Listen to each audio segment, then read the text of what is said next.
Assalamualaikum warahmatullahi wabarakatuh. Halo, perkenalkan nama saya Nurul Anissa Iskandar dari kelas C19C dengan nomor induk mahasiswa 1947142025. Baiklah, video presentasi ini saya buat untuk memenuhi tugas ujian tengah semester pada mata kuliah statistik. Pada video kali ini, saya akan membahas berbagai materi.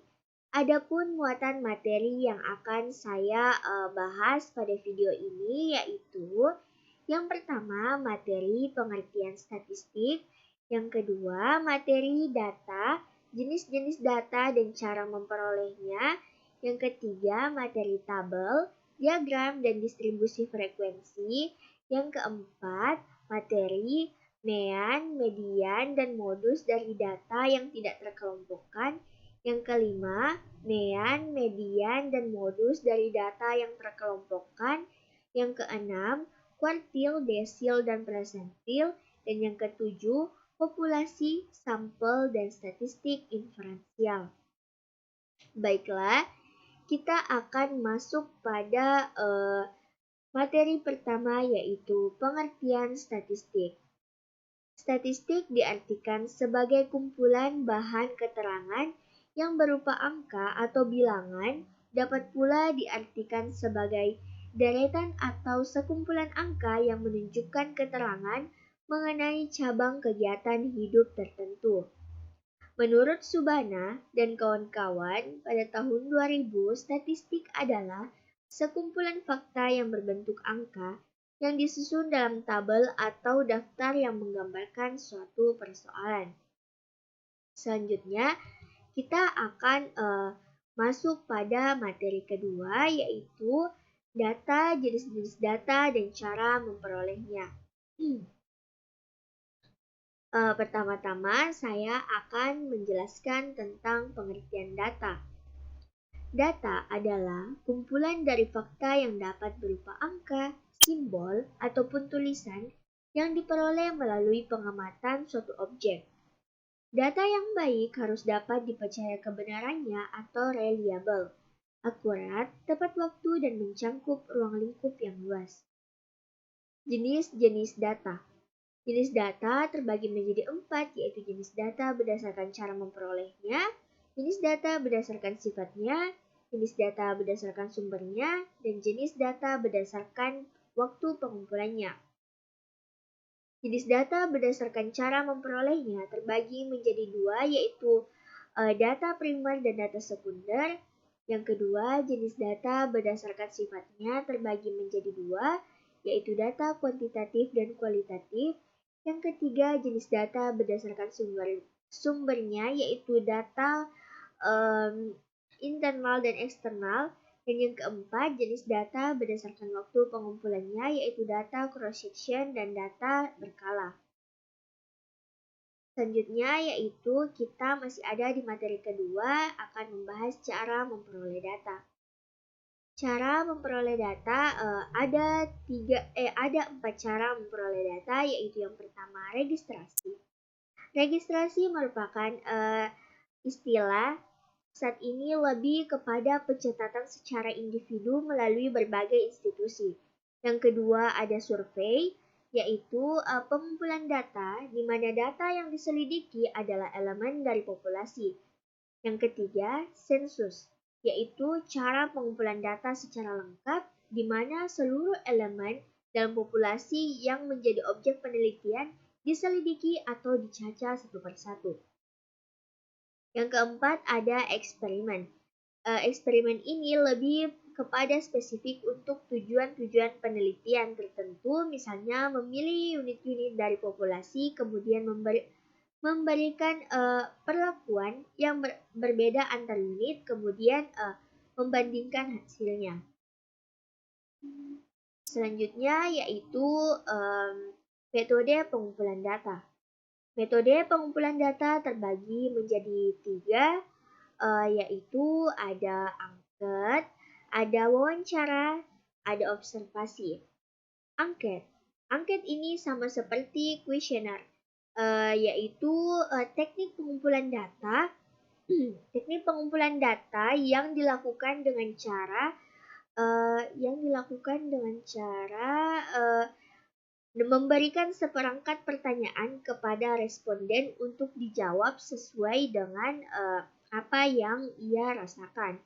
Yang kedua ada observasi, di mana observasi merupakan salah satu teknik pengumpulan data yang tidak hanya mengukur dari responden atau wawancara dan angket, namun juga dapat merekam uh, dapat merekam berbagai fenomena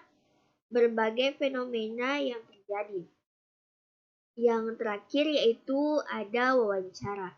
Wawancara ini merupakan teknik pengumpulan data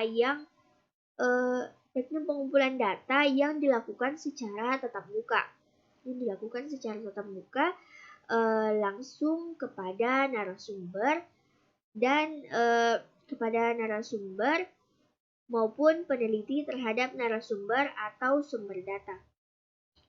Selanjutnya yaitu kita masuk pada materi ketiga, yaitu tabel, diagram, dan distribusi frekuensi. Pertama-tama saya akan menjelaskan tentang pengertian tabel. Tabel adalah susunan data dalam baris dan kolom atau mungkin pada struktur yang lebih kompleks. Tabel mempunyai beberapa fungsi yang diantaranya yaitu memberikan kemudahan dalam membaca data karena tersusun dengan sistematis hingga memahaminya akan lebih mudah. Kemudian, tabel juga berfungsi untuk mempermudah dan mengetahui yang terjadi pada suatu hal, baik itu naik ataupun menurun. Selain itu, tabel juga memiliki fungsi untuk memberikan rangkuman berupa angka secara tersusun. Selanjutnya yaitu jenis-jenis tabel. Jenis-jenis tabel ada 3, yaitu tabel satu arah. Tabel satu arah yaitu tabel yang berisi keterangan tentang satu karakteristik saja. Yang kedua yaitu tabel dua arah. Tabel dua arah merupakan tabel yang berisi 2 karakteristik saja. Yang ketiga yaitu tabel 3 arah. Tabel 3 arah ini memiliki hubungan antara 3 karakteristik atau 3 hal seperti data penduduk berdasarkan kecamatan, jenis kelamin, dan juga umur. Selanjutnya yaitu saya akan membahas tentang diagram, di mana diagram adalah suatu gambaran untuk memperlihatkan atau menerangkan suatu data yang akan disajikan. Jenis-jenis diagram yaitu diagram garis. Diagram garis ini merupakan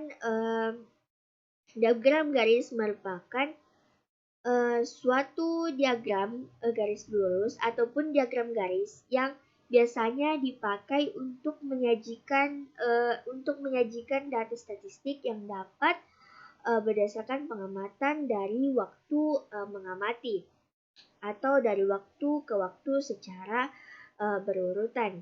Yang kedua yaitu diagram lingkaran. Diagram lingkaran merupakan penyajian data yang menggunakan gambar yang berbentuk lingkaran. Yang ketiga yaitu diagram batang. Diagram batang merupakan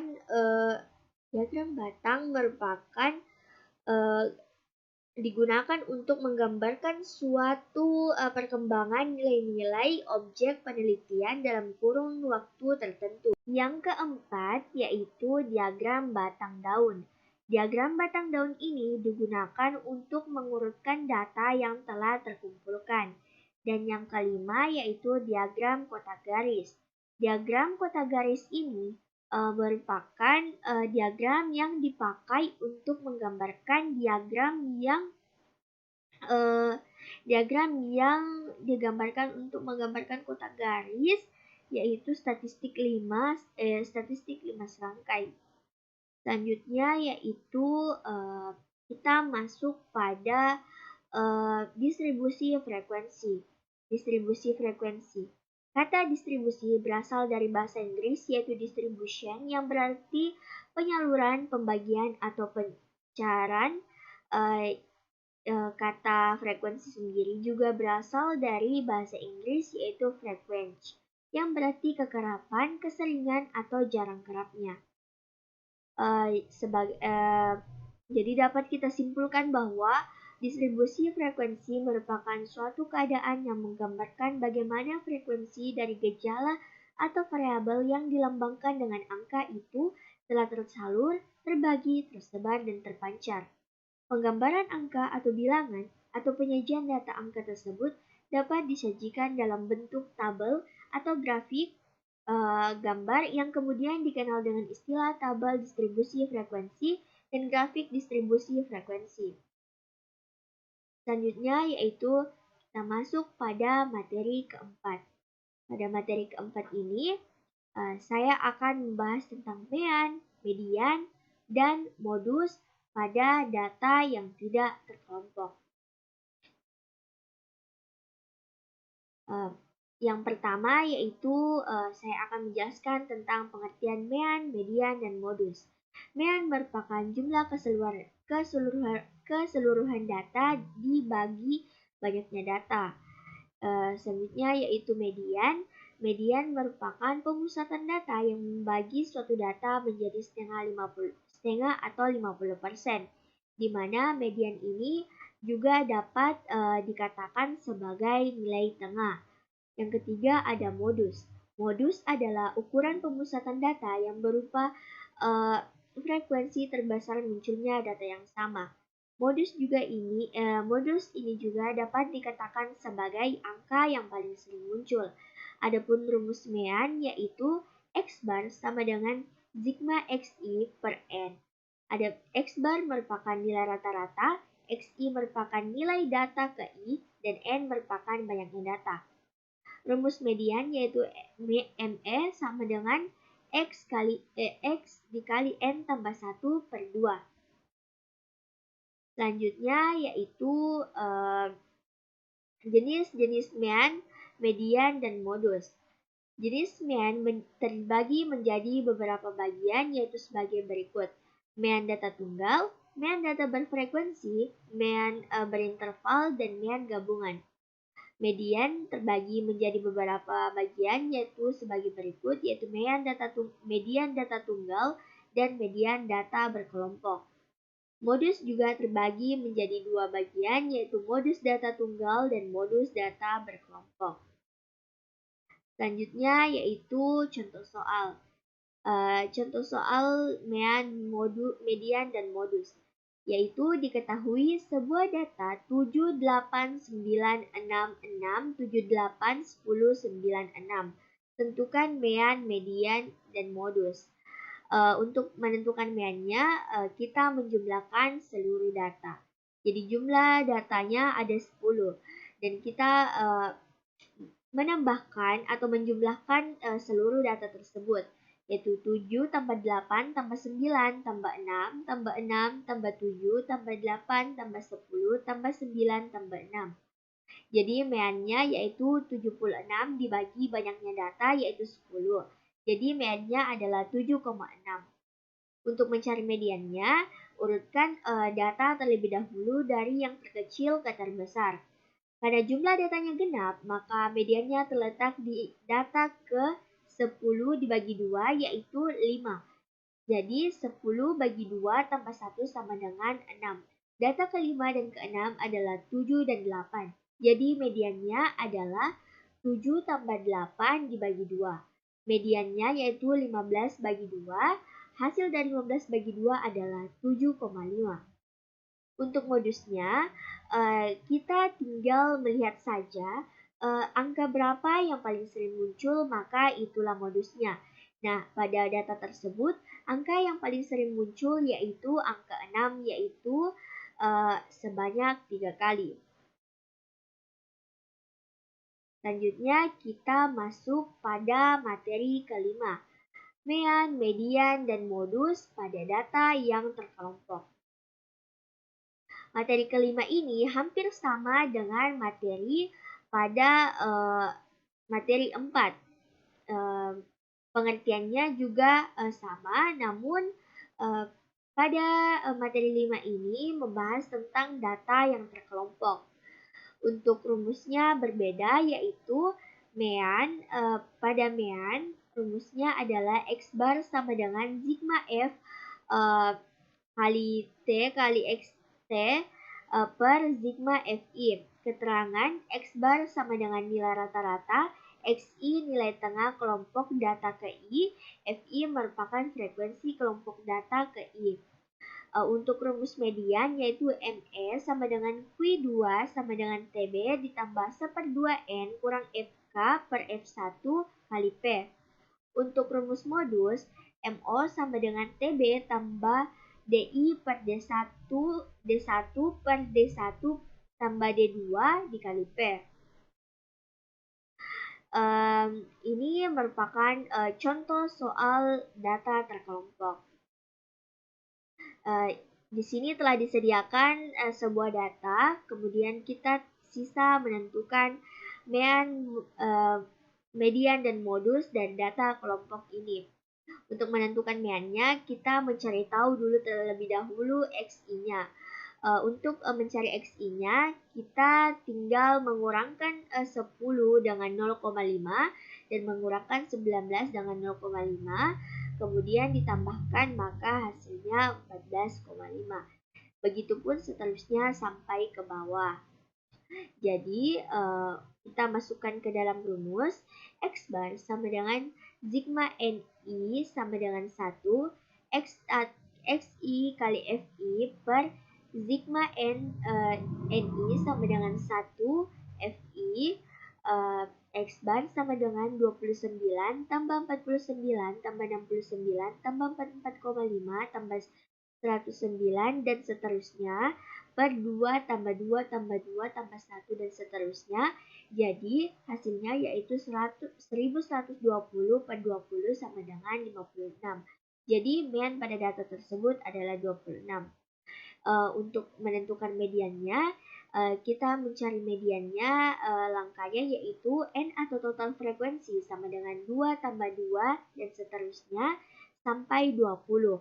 Mediannya terletak di data ke N bagi 2. Jadi 20 dibagi 2 sama dengan 10. Jadi mediannya terletak pada data ke 10 yang berada pada 60 sampai 69. Jadi kita masukkan ke dalam rumus ME sama dengan Q2 sama dengan TB ditambah 1/2N dikurang FK per FI kali P. ME sama dengan 59,5 ditambah 1/2 kali 20 kurang 9 per 3 dikali 10.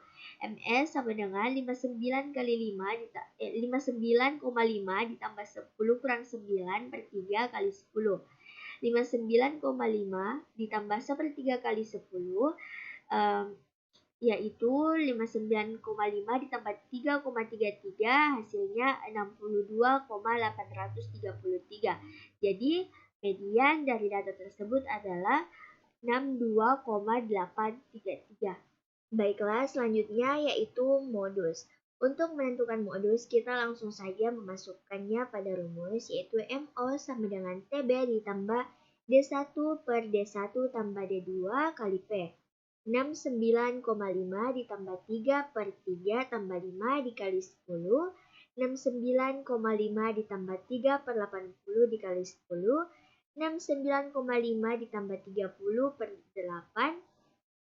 Dan 69,5 ditambah 3,75. 3,75 ini kita hasilkan dari 30 per 8. Jadi 69,5 tambah 3,75 sama dengan 73,25. Baiklah, kita akan masuk pada materi ke-6 yaitu kuartil, desil, dan persentil. Kuartil. Kuartil adalah nilai yang menandai batas interval dari sebaran frekuensi yang berderet dalam 4 bagian sebaran yang sama. Jenis-jenis kuartil ada 3, yaitu kuartil pertama dilambangkan dengan Q1, kuartil kedua dilambangkan dengan Q2, dan kuartil ketiga dilambangkan dengan Q3. Rumus kuartil data tunggal yaitu letak Q1 sama dengan I dikali N tambah 1/4. Rumus kuartil data kelompok yaitu QI sama dengan TB ditambah P dikali I kali N per 4 kurang F per F. Selanjutnya yaitu untuk contoh soal kuartil. Contoh soal kuartil data tunggal yaitu dapat dilihat pada PPT ini. Selanjutnya saya akan melangkah pada materi desil untuk mengefisienkan waktu. Baiklah, desil. Desil merupakan nilai yang membagi data menjadi 10 bagian sama besar. Desil sering dilambangkan dengan D. Jenis ada 6 yaitu D1, D2, D3, D4, P dengan D9. Rumus desil data tunggal yaitu letak DI sama dengan I kali N tambah 1/10. DI sama dengan TB tambah P dikali I dikali N per 10 kurang F per F. Selanjutnya kita lihat contoh soal dari desil. Teman-teman dapat mengamati contoh soal desil ini. Selanjutnya saya akan melangkah pada materi presentil. Materi presentil merupakan nilai yang membagi data menjadi 100 bagian sama besar. Presentil sering dilambangkan dengan P. Jenis presentil ada 99 yaitu P1, P2, P3 sampai dengan P99. Rumus presentil data tunggal yaitu letak PI sama dengan I dikali N tambah 1/100. Rumus presentil data kelompok yaitu letak PI sama dengan 1 kali N tambah 1/100. Selanjutnya yaitu contoh soal presentil. Contoh soal presentil yaitu dapat kita perhatikan pada PPT ini. Selanjutnya saya melangkah pada materi terakhir yaitu materi tentang populasi, sampel, dan statistik inferensial. Materi ini merupakan materi terakhir dari video ini. Adapun pengertian populasi. Populasi adalah serumpun atau sekelompok objek yang menjadi sasaran atau objek penelitian.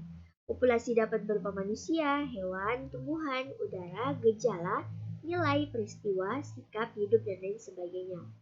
Adapun jenis-jenis populasi yaitu jenis populasi berdasarkan ukuran terbagi menjadi 2 yaitu populasi tak terhingga dan populasi terhingga. Jenis populasi berdasarkan keadaan terbagi menjadi 2 yaitu populasi homogen dan populasi heterogen. Selanjutnya yaitu saya akan membahas tentang sampel. Pengertian sampel. Sampel merupakan bagian dari populasi yang dipilih dengan menggunakan aturan-aturan tertentu yang digunakan untuk mengumpulkan informasi. Data yang menggambarkan sifat atau ciri yang dimiliki populasi. Tujuan pengambilan sampel itu sendiri yaitu populasi terlalu banyak atau jangkauan terlalu luas sehingga tidak memungkinkan dilakukannya pengambilan data pada seluruh populasi. Yang kedua, keterbatasan tenaga, waktu, dan biaya. Dan yang ketiga, adanya asumsi bahwa seluruh populasi seragam sehingga bisa diwakili oleh sampel. Selanjutnya yaitu ada 5 tahapan pengambilan sampel. Namun di sini metode pengambilan sampel ada 2 yaitu probability sampling atau random sample yaitu teknik pengambilan sampel secara acak dan non-probability sampling atau non-random sample yaitu teknik pengambilan secara tidak acak. Selanjutnya yaitu saya akan menjelaskan tentang statistik inferensial. Statistik inferensial. Statistik inferensial ini merupakan cakupan seluruh metode yang berhubungan dengan seluruh metode dengan analisis sebagian data untuk kemudian sampai pada peramalan atau penarikan kesimpulan mengenai keseluruhan data induk atau populasi tersebut. Prosedur penggunaan statistik inferensial yaitu tentukan data populasi yang ingin kita teliti, tentukan jumlah sampel yang representatif terhadap populasi. Yang ketiga, pilih analisis yang cocok dengan tujuan dan jenis data yang kita miliki. Dan yang terakhir, buat kesimpulan atas hasil analisis tersebut. Oke, baiklah. Mungkin cukup sekian materi yang dapat saya presentasikan. Kurang dan lebihnya mohon dimaafkan. Wassalamualaikum warahmatullahi wabarakatuh.